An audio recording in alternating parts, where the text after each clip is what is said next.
ESPN Bet is something that's coming, I guess. Yep. Yeah. Congrats to ESPN. That'll be fun.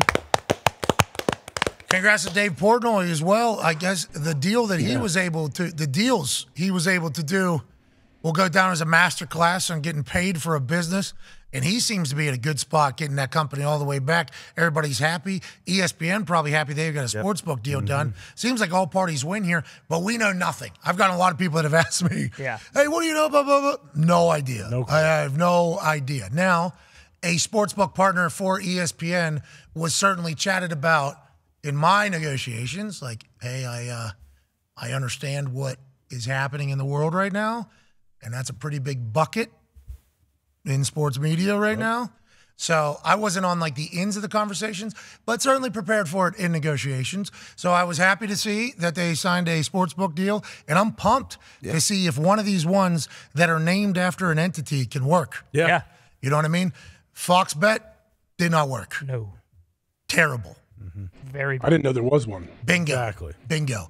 Barstool Sportsbook, it did not work nationally. Nope. It was the market share was not there. It did not work. There's a lot of money and focus going into this sports gambling because a lot of people view it as a $1 trillion business. That did not work. There's been others that have been like named after something that did not work. Will ESPN Bet be the one that works because they have so many games and dominate so much of the conversation, have so much real estate all over the place? We shall see. The tech's going to have to be good. Bingo.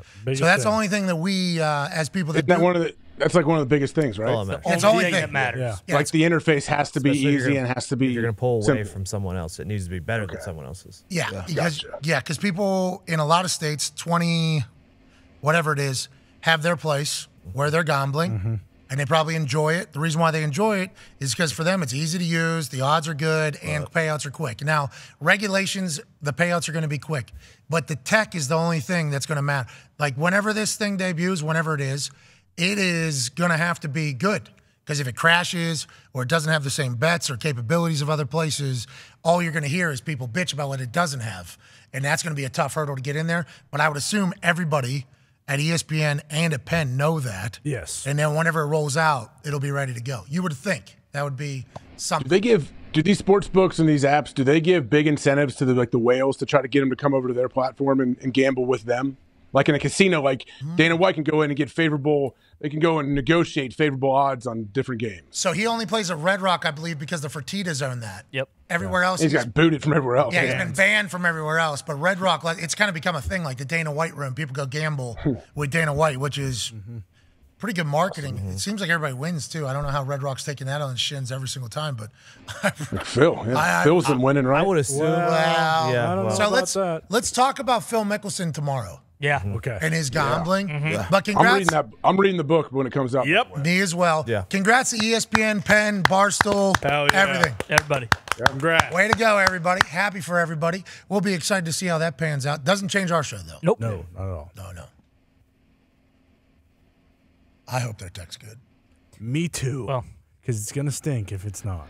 Because Hopefully, get some coders in there, right? Lock in and write that code. Yeah, because I don't know what the Barstool Sportsbook is like right now. Yeah, not sure. Because we were FanDuel for so long, and FanDuel's tech is very good. Yeah. So, like, FanDuel's tech is solid, so we're with FanDuel.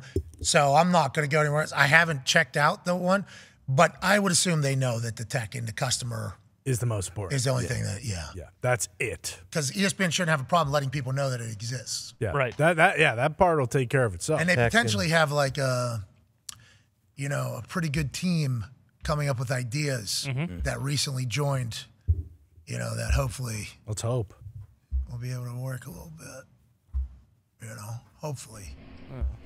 But tech's going to have to be good. Speaking in code, what are you doing?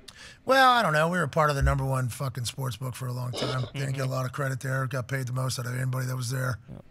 I think there's pie graphs that showcase a lot of things, which is why we got the deal that we got. But 250,000 people. one bet. Largest ever. Super Bowl. Didn't hit, though. Fuck! So close.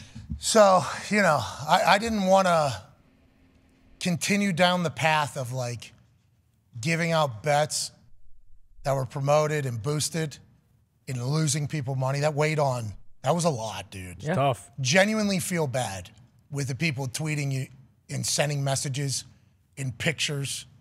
I thought you guys were going to get this plus 800 one right finally. I bet 25 bucks you fucking lose me. Like those were last year we were very bad.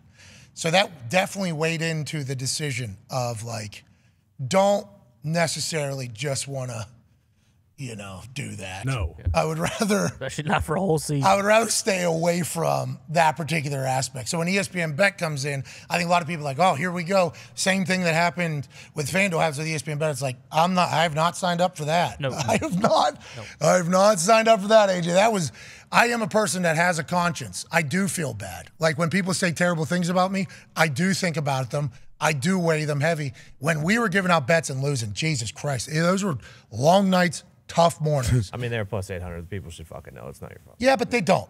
They don't. Whose fault is that? Well, it's theirs, but he's still sure. he's still taking it on the shit. They're That's still a saying, rational take. yeah. It's literally called a bet.